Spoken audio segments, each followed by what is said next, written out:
Mohammed Hassan Akhund has been appointed acting prime minister. He's from Kandahar, the Taliban's birthplace, and is seen as more of a political rather than religious leader. Acting as defense minister is Mohammed Yaqub, the eldest son of Taliban founder Mullah Omar. He's a military commander but has rarely been seen in public.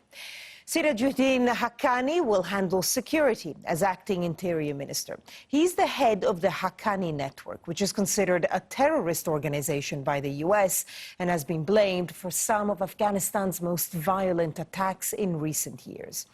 Amir Khan Muttaqi will be acting foreign minister. He took part in negotiations with the US and called on rival Afghan forces to hold talks rather than fight on the battlefield.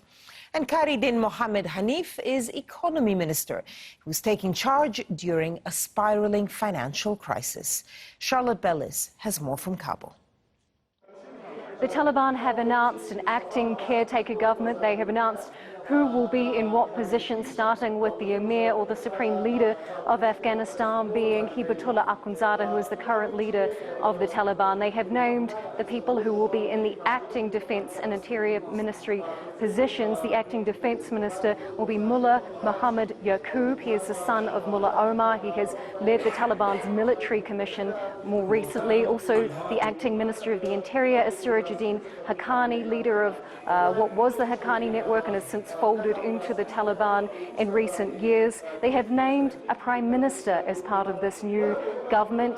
They have named Mullah Mohammed Hassan Akhund. He was actually the deputy prime minister during the last Taliban government in the 1990s. We know as a hardliner from Kandahar, and in recent years he has led their leadership council. In fact, for the last 20 years. His deputy will be Mullah Abdul Ghani Baradar. He has been the political chief based out of Doha. He's been leading the negotiations with the United States over the last 3 years. He was pulled out of a Pakistani prison to lead those negotiations for the Taliban, so he will be the Prime Minister's deputy. They have named men, they have named people who were in the Taliban's government from the 1990s. They promised an inclusive government.